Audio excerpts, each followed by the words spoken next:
Students of class 6, welcome to online class English. You are learning the activities of lesson 8, Goodbye to the Moon. And in the previous class, you have written activities up to 5. Today, the rest of the activities 6 to 9, so follow the board. So today's task, lesson 8, Goodbye to the Moon.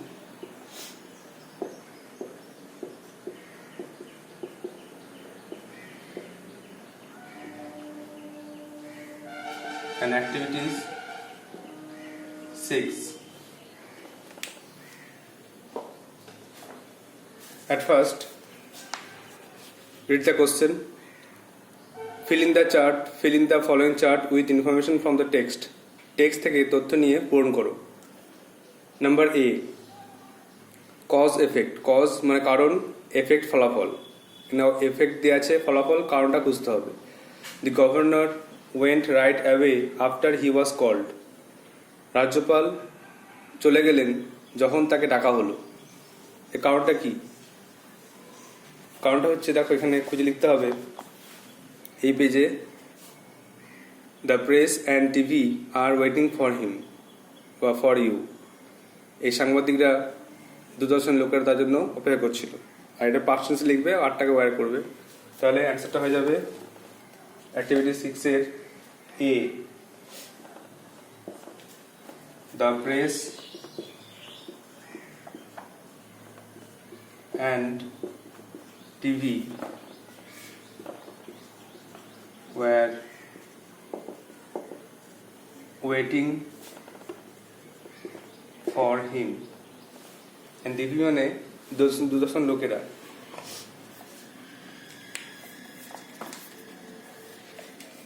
B, Kepler practised walking down the aisle. Kepler ওই 2 সিটের মধ্যবর্তী স্থান দিয়ে হাঁটা অনুসরণ হাঁটার চেষ্টা করলো। কারণটা কি? কারণটা এখানেই আছে, দেখো এই নেক্সট লাইনটা দেখো, তারপরে 4 নম্বর লাইনে, I realised standing was tough and walking was very difficult. আমি বুঝতে পারলাম যে দাঁড়ানো ছিল শক্ত, হাঁটা ছিল কঠিন। এইখান থেকে উত্তর লিখতে হবে। তাহলে আমরা তো আই লিখতে পারি না, আমাদেরকে চেঞ্জ করতে হবে, প্রোনাউন চেঞ্জ করে লিখতে হবে। তাহলে কেপলার যেহেতু, সেহেতু আমরা হি লিখবো। বিয়েরটা লিখতে হবে হি রিয়েলাইজড, সে বুঝতে পেরেছিল। He realised standing was tough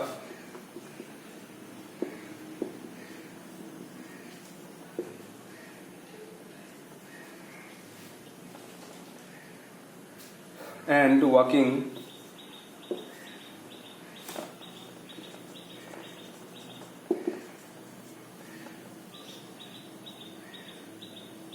was very difficult.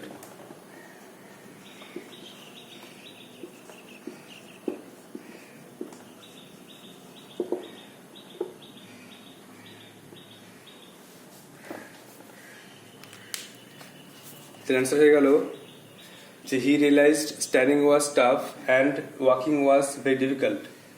সে বুঝতে পেরেছিল যে দাঁড়ানো ছিল কঠিন বা শক্ত, আর হাঁটা ছিল কঠিন। সেই জন্যই সে আস্তে আস্তে 2 সিটের মধ্যবর্তী অংশ ধরে, পিছনের অংশ ধরে আস্তে আস্তে যাচ্ছিল। নেক্সট দেখো সিএরটা দেখো, কজ দিয়ে আছে, এফেক্ট খুঁজতে হবে। সেটা হচ্ছে all the cultural ties of the governor war with the earth. সমস্ত সাংস্কৃতিক সংযোগ ছিল রাজ্যপালের পৃথিবীর সঙ্গে। এর ফলে কি হয়েছে? সমস্ত সাংস্কৃতিক সংযোগ থাকার জন্য তার পৃথিবীতে এসে খুব ভালো লাগছে। এটা অনেকরকম কোশ্চেন লেখা যায়। এখানে দেখো লাইন লেখা আছে all the cultural ties are with the earth, তারপরে কিছু লেখা নেই, কিন্তু লেখা আছে মুন সম্বন্ধে। তো আর্থের একটা লাইন লেখা আছে it is good to be back on আর্থ। তার পৃথিবীতে এসে খুব ভালো লাগছে, তো এই লাইনটা লিখতে হবে। তো তার পৃথিবীতে এসে খুব ভালো লাগে, প্রেজেন্ট টেন্সে লিখবো যে it is good to be back on earth.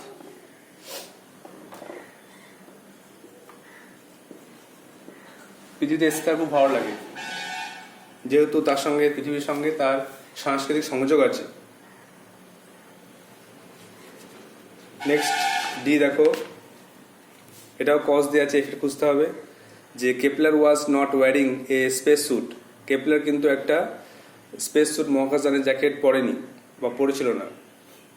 তো এর ফলে কি হয়েছে, এখানে লাইনটা খুঁজে দেখো যে it was strange being outside without a space suit. Space suit ছাড়াই সে বাইরে বেরিয়েছিল, আর এটা খুব স্ট্রেঞ্জ হয়েছিল।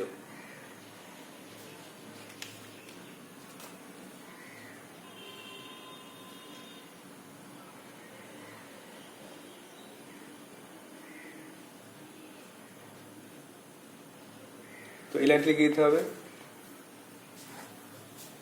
তার কাছে খুব এটা অদ্ভুত লেগেছিল। It was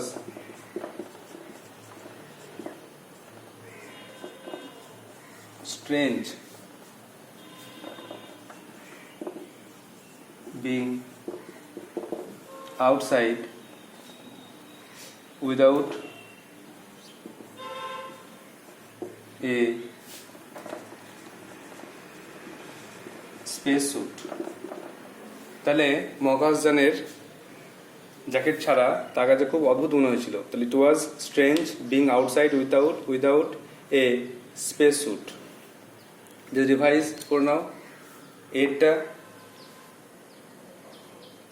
the governor went away after he was called. কজটা হচ্ছে the press and TV were waiting for him.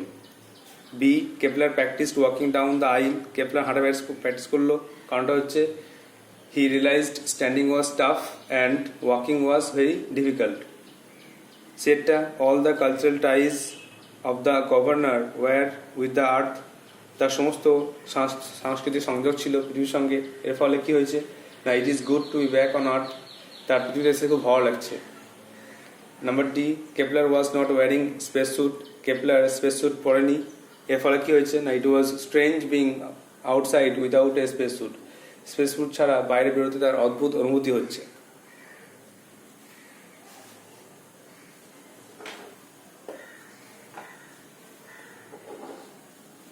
Next,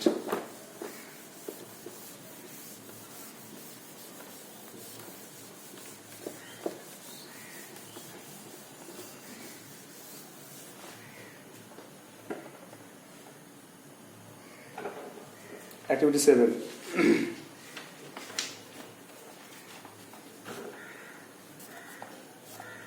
Activity 7. Answer the following questions in complete sentences. পূর্ণবাক্য উত্তর লেখো। Who were waiting for the governor of the moon? চাঁদের রাজ্যপালের জন্য কে অপেক্ষা করছিল? তো একই কোশ্চেন উত্তর হবে, দেখো।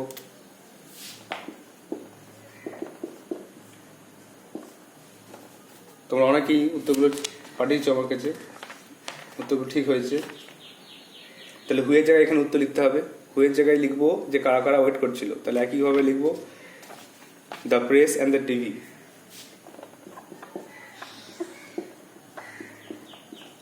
The press and TV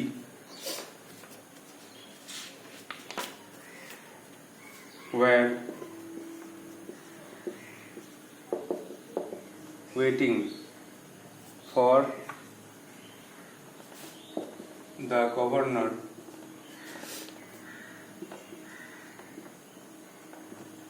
of the moon.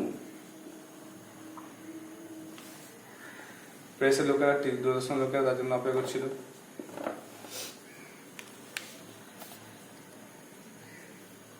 Next question দেখো, একটা ইম্পর্টেন্ট কোশ্চেন।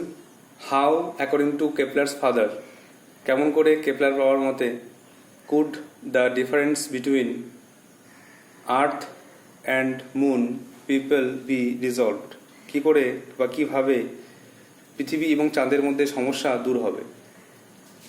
তাই এটা এখান থেকে উত্তর লিখতে হবে। কেপলার বাবার মতে, with a clear understanding of the problems the difference can be settled in a friendly manner. ডিফারেন্সটা দূর হবে friendly manner with a clear understanding of their problems. Friendly ম্যানারে সে সমাধান হবে। তাহলে এখান থেকে লিখতে হবে according to Kepler's father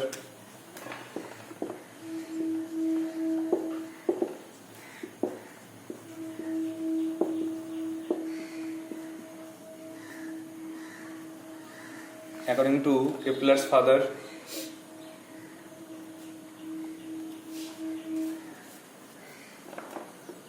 the difference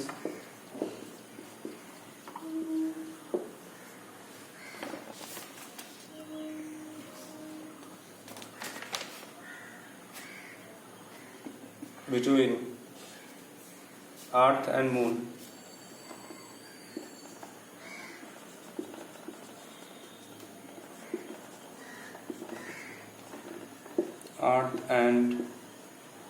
Moon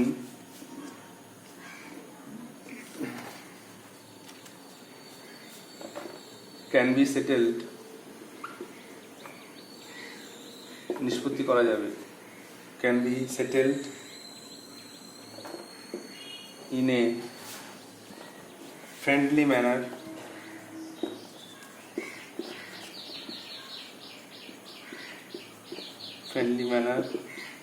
with a clear understanding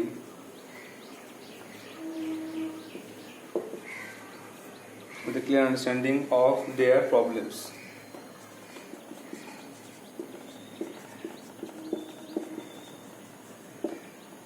তাহলে কেপলার বাবার মতে চাঁদ পৃথিবীর পার্থক্যটা সেটেল করা যাবে একটা ফ্রেন্ডলি ম্যানারে, একটা পরিষ্কার বোঝাপড়া, ক্লিয়ার আন্ডারস্ট্যান্ডিং। তাহলে according to Kepler's father the difference between Earth and moon can be settled in a friendly manner. একটা বন্ধুত্বপূর্ণভাবে সমস্যাটা নিষ্পত্তি করা যাবে with a clear understanding of their problems, তাদের সমস্যাটা ভালো করে বুঝিয়ে বা বোঝাপড়ার মাধ্যমে।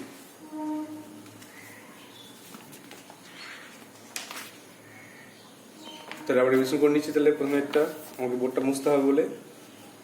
তাহলে who were waiting for the governor of the moon, the press and TV were waiting for the governor of the moon. প্রেসের লোকেরা আর টিভি লোকেরা তার জন্য অপেক্ষা করছিল। আর কেমন করে সমস্যা দূর হবে না, এখানে বললাম যে according to Kepler's father the difference between Earth and moon can be settled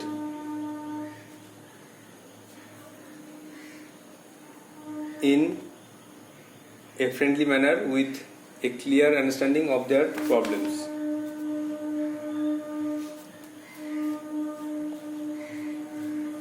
কোশ্চেনে কুড আছে, কুডটাও লেখা যাবে, can be settled, could be settled. Next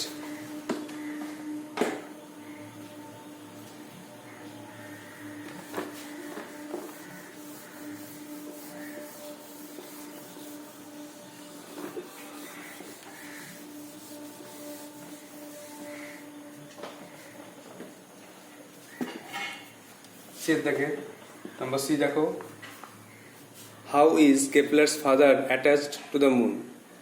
কেপলারের বাবা কেমন করে চাঁদের সঙ্গে জড়িত, চাঁদের সঙ্গে কেপলার বাবার সম্পর্ক কি? দেখো এখানে সব কিছু লেখা আছে, এখান থেকে উত্তর লিখতে হবে যে it is the moon where my present future lie. চাঁদে তার বর্তমান ভবিষ্যৎ। My son was born there, my wife was buried there, my work is there. এখান থেকে উত্তর লিখতে হবে যে তার চাঁদের সঙ্গে তার সম্পর্ক হচ্ছে এইগুলোই। তাহলে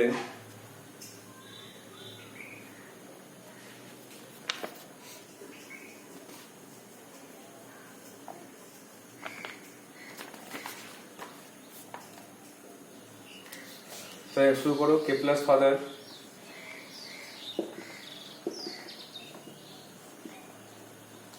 Kepler's father is attached to the moon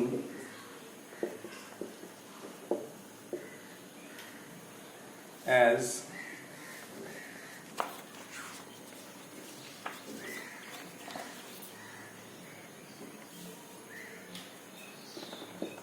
his son was born there. His wife was buried there, and his work and his work is there. এর প্রেজেন্ট টেন্স আছে, is there, the কাজটা ওখানে বর্তমানে। তাহলে Kepler's father is attached to the moon. As his son was born there, his wife was buried there, and his work is there. এই জন্য তিনি চাঁদের সঙ্গে তার সম্পর্ক যুক্ত হয়েছেন।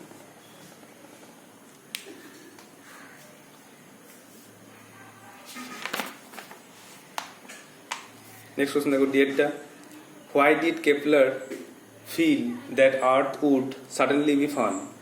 কেপলার কেন অনুভব করলো যে পৃথিবীতে সত্যিই খুব মজা হবে? তো এখানে এক লাইন আছে, এখান থেকে উত্তর লিখতে হবে, বুঝতে হবে যে it was strange being outside without a space suit. মকাস জ্যাকেট ছাড়াই আমার বাইরে থাকতে অদ্ভুত লাগছে। Earth will suddenly be fun, এরকম মজা হবে। তার পৃথিবীতে আসতে গেলে, পৃথিবী থাকতে গেলে তাই কিন্তু স্পেস স্যুট পরতে হবে না, সেই স্পেস স্যুট ছাড়াই ঘুরতে পারবে, এই জন্য তার খুব মজা হবে। তাহলে লিখবো যে তাকে স্পেস স্যুট পরতে হবে না পৃথিবীতে। তাহলে Kepler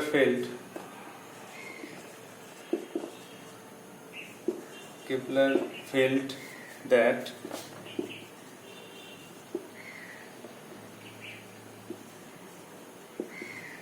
Earth would certainly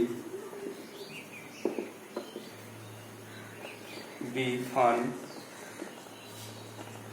because কারণটা হচ্ছে he would not have to wear space suit.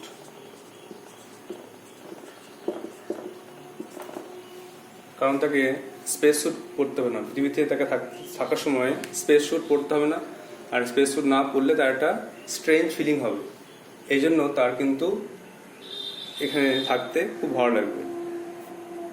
তাহলে নাম্বার সি দেখো, how is Kepler's father attached to the moon? Kepler's father is attached to the moon as his son was born there, his wife was buried there, and his work is there. আর ডিএডটা, why did Kepler feel that Earth would certainly be fun? Kepler felt that Earth would certainly be fun because he would not have to wear space suit. তাকে পৃথিবী থাকার সময় space sweet পরতে হবে না। So students, you have to write down these answers in your copy and memorize it, and you can also try to write your own and send it to my WhatsApp number.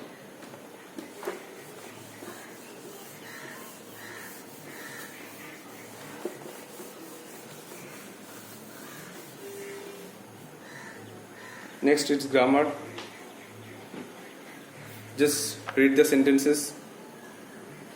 I have already taught you the different types of sentences. Here, imperative, optative and exclamatory. Here are three types of sentences: imperative sentence, optative sentence and exclamatory sentence.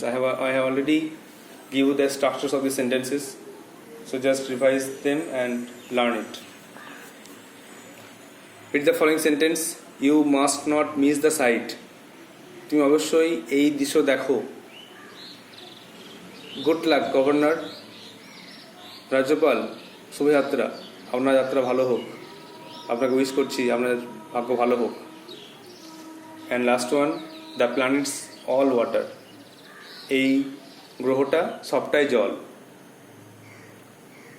এই তিনটে ধরনের sentence তিন ধরনের sense প্রকাশ করবে। যেমন দেখো, we see that sentence one, an advice has been given, একটা উপদেশ দেওয়া হয়েছে যে you must not miss the sight, তুমি অবশ্যই এই দৃশ্যটা দেখো, এই দৃশ্যটাকে ছেড়ো না। Number 2, a wish has been made, একটা উইশ করা হয়েছে, গুড লাক, আমার ভাগ্য ভালো হোক, governor. Sentence 3, a sense of surprise has been expressed, একটা বিস্ময়, অবাক প্রকাশ করা হয়েছে যে এই গ্রহটা এতটাই জল, সবটাই জল, গ্রহটা সবটার মধ্যে জলে ভর্তি। তো এইভাবে সেন্টেন্সকে আইডেন্টিফাই করতে হবে। তাহলে প্রথমে সেন্টেন্স অ্যাডভাইস বোঝালে কী হবে, উইশ বোঝালে কী হবে, আর সারপ্রাইজ বোঝালে কী হবে। এভাবে সেন্টেন্সকে চিনতে হবে, আইডেন্টিফাই করতে হবে।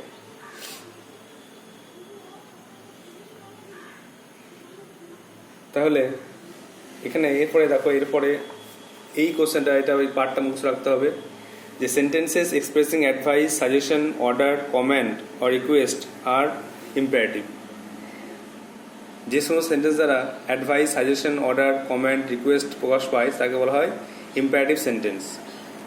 আর sentences expressing wish are called optative sentence. যে সেন্টেন্স দ্বারা উইশ এক্সপ্রেস করা হয় তাকে বলে অপটেটিভ সেন্টেন্স।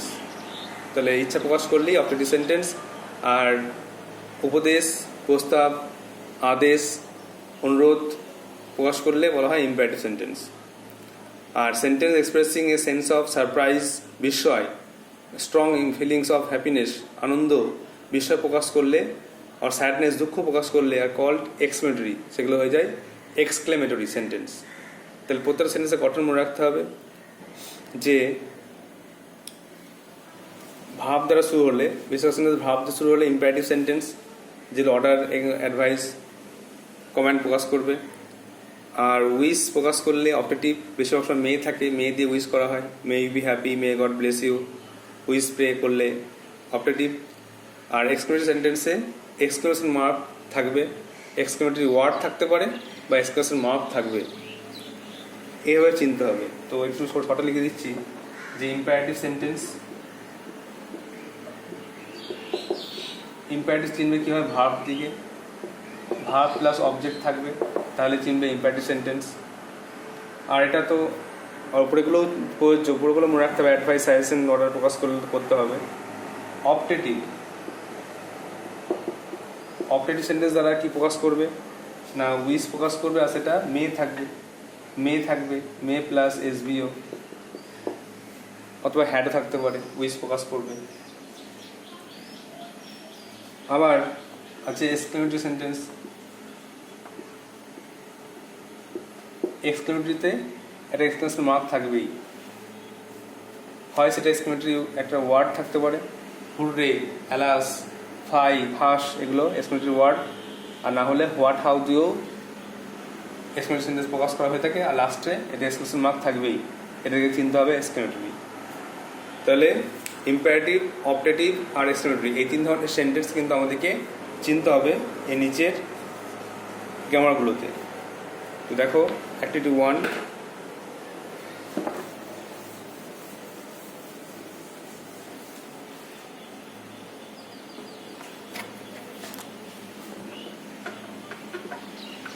Activity 8A.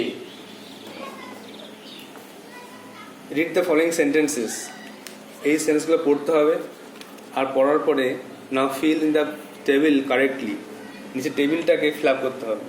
আর টেবিল দিয়ে আছে যে sentence expressing advice, suggestion, order, comment, request. কোন সেন্টেন্স, এইখান থেকে সেন্টেন্সগুলো তুলে এখানে পুট করতে হবে, কোন সেন্টেন্স কি প্রকাশ করছে। আর সেন্টেন্স এক্সপ্রেসিং উইশ, কোন সেন্টেন্স উইশ প্রকাশ করছে। আর sentence expressing sense of surprise, strong emotion বা হ্যাপিনেস, স্যাডনেস প্রকাশ করছে কোন সেন্টেন্সগুলো, সেটা লিখতে হবে। তাই প্রথমে এখানে একটা টেবিলটা করে নেবো, টেবিলটা আগে করে নেবো। টেবিল 1, টেবিল 2 আর টেবিল 3, তিনটে ভাগ করে নেবো, তারপরে সেন্টেন্সগুলোকে লিখলাম। তাহলে এখানে প্রথমে একটা table 1, first table 1, table 2, table 3। এবারে নাম্বারগুলো পুট করবো, তোমাদেরকে পুরো সেন্টেন্সটা লিখতে হবে।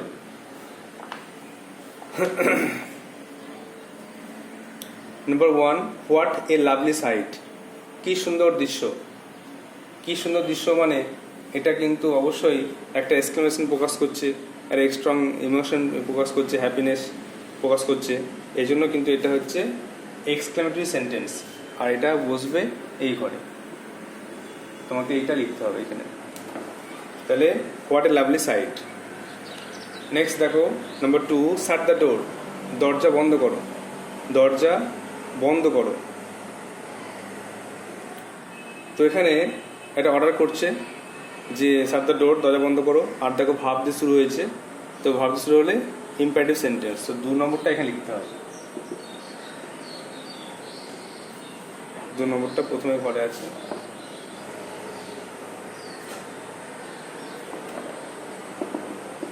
প্রথমে লিখতে হবে এটা ইম্পারেটিভ সেন্টেন্স, যেহেতু অর্ডার, রিকোয়েস্ট প্রকাশ, কমেন্ট প্রকাশ করলে, তো 2 নম্বরটা শাট দ্য ডোর এখানে হবে।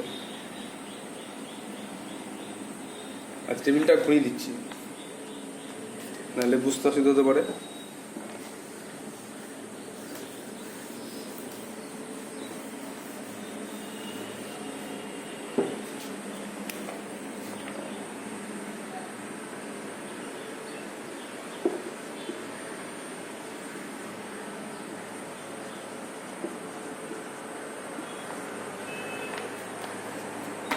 তো নাম্বার 1 লাভলি সাইট, এটা টেবিল 3-তে হয়ে গেল।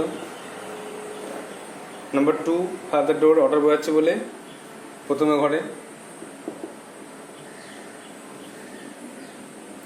না, number 3, may God bless you, ঈশ্বর তোমার মঙ্গল করুন, এখানে উইশ করছে, তো উইশ করার জন্য এখানে লিখতে হবে সেন্টেন্সটা, মে গড ব্লেস ইউ এখানে লিখতে হবে। তাহলে এটা কিন্তু অপারেটিভ সেন্টেন্স, অপারেটিভ সেন্টেন্সে উইশ করছে। Number 4, do not run in the sun, রৌদ্রে দৌড়াও না, এটাও কিন্তু উপদেশ করছে, ডো নট রান, ভাব দিয়ে শুরু হয়েছে, এই জন্য এটা কিন্তু এখানে 4 নম্বর, এটা হচ্ছে ইম্পারেটিভ সেন্টেন্স। 5 নম্বরে how stormy the night is, রাতটা কি ঝড়ময়, ঝড়ো রাত, এটা কিন্তু এক্সক্লেমেশন মার্ক আছে, তাই জন্য এক্সক্লেমেটরি সেন্টেন্স 5 নম্বরটা। আর মে সি লিভ লং, সে দীর্ঘদিন বাঁচুক, এটা কিন্তু উইশ করছে, এর জন্য এটা অপারেটিভ সেন্টেন্স। তাহলে টেবিল 1 যেটা ছিল, এগুলো কিন্তু সব হচ্ছে যেহেতু অর্ডার, অ্যাডভাইস প্রকাশ করছে, এই জন্য হচ্ছে ইম্পারেটিভ। এগুলো ইম্পারেটিভ মানে মনে রাখবে ভাব দিয়ে শুরু হবে। তারপরেই এক্সপ্রেসিং উইশ মানে হচ্ছে অপারেটিভ, অপারেটিভটা মে থাকবে, মে দিয়ে উইশ প্রকাশ করবে, উইশ প্রে প্রকাশ করবে, মে প্লাস এসভিও। আর একটা আছে এক্সক্লেমেটরি সেন্টেন্স, এটা হচ্ছে এক্সক্লেমেটরি, এতে এক্সক্লেমেশন মার্ক থাকবে, এক্সক্লেমেটরি ওয়ার্ড থাকতে পারে, বা এক্সক্লেমেশন মার্ক থাকলেই বুঝতে হবে যে এটা হচ্ছে এক্সক্লেমেটরি।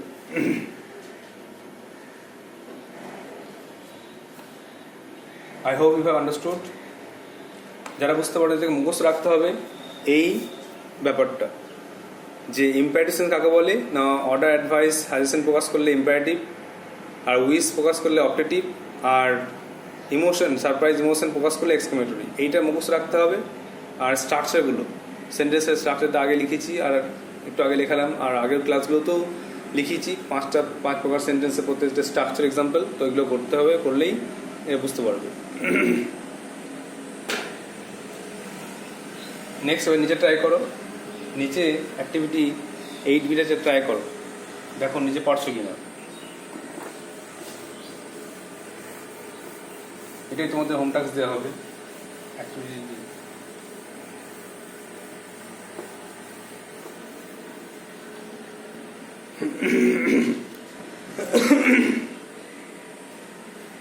এবার তোমাদের হোম টাস্ক দেওয়া হবে, যেহেতু এগুলো আগে করানো হয়েছে, নিজে থেকে ট্রাই করতে হবে। এগুলো তো করে দিলাম, গ্রামারটা বলে দিলাম, এবার নিজে থেকে এগুলো ট্রাই করে নিজে থেকে বুঝে অ্যান্সার লিখতে হবে। অনেকেই তোমরা লিখেছো, আর অনেকে লেখনি, তো তাদেরকে টাইম দেওয়া হচ্ছে যেন তারা লিখে নেয়। অ্যাক্টিভিটি 8B, এখানে সেন্টেন্সগুলোকে আইডেন্টিফাই করতে হবে, কোন কোন সেন্টেন্স, কী কী সেন্টেন্স আছে। যেমন এই how beautiful the scene, how beautiful is the scene, এই দৃশ্যটা কত সুন্দর।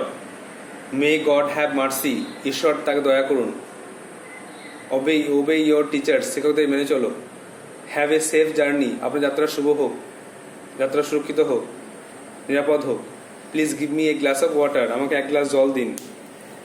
Alas we have loss the match, হাই আমরা ম্যাচ বা খেলা হেরে গেছি। তো এইগুলো তোমাদেরকে বুঝতে হবে কোন সেন্টেন্স ফোকাস করছে, অ্যাডভাইস, অর্ডার, না উইস, না ইমোশন বা স্ট্রং ফিলিং, সারপ্রাইজ, কি ফোকাস করছে এটা বুঝে কিন্তু তোমাদেরকে তিনটে সেন্টেন্স লিখতে হবে। এখানে শুধু লিখতে হবে কোনটা কোন sentence, what kind of sentence are the following, imperative, optative, না এক্সক্লেমেটরি।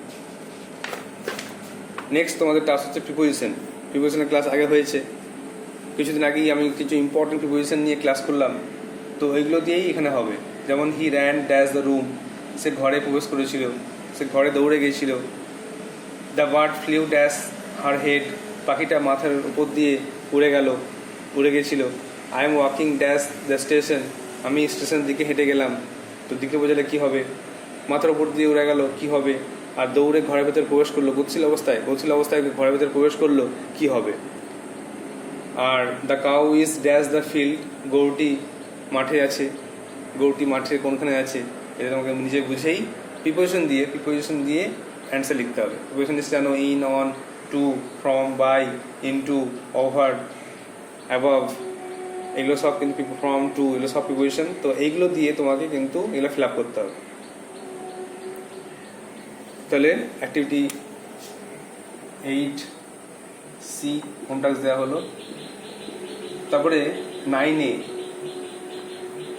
কি আছে দেখো, fill in the blanks by correctly choosing word from the help box থেকে ওয়ার্ড নিয়ে ফিল আপ করতে হবে। The teacher dash my problem, আচ্ছা এই ওয়ার্ডগুলো মানে মুখস্থ করে নিতে হবে আগে। ফ্যামিলিয়ার মানে চেনা পরিচিত, জানাশোনাকে বলে ফ্যামিলিয়ার। এমটি মানে খালি, এমটি হচ্ছে খালি, শূন্য।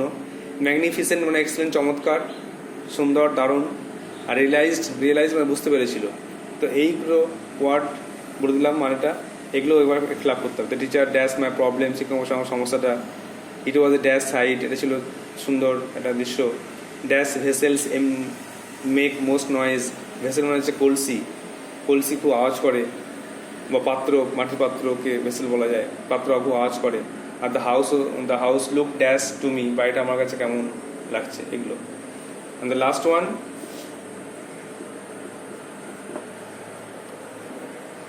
লাস্ট ওয়ান দেখো, make meaningful sentences of your own with the words. এখানে মেক সেন্টেন্স করতে হবে, নিজেকে করতে হবে। দেখো রেস্টলেস মানে চঞ্চল, অস্থির হয়ে পড়া। এক্সাইটেড উত্তেজিত হয়ে পড়া। প্রিসিয়াস মানে মূল্যবান, দামি। আর ফ্রেন্ডলি মানে হচ্ছে বন্ধুত্বপূর্ণ। So this will be your home tasks. You have to write the answer in your copy and send it to my WhatsApp number. I hope you will do so. So you have to write all the activities today in your copy and memorize it and send it to my WhatsApp number. So I hope you will do so. That's all for today. Thank you.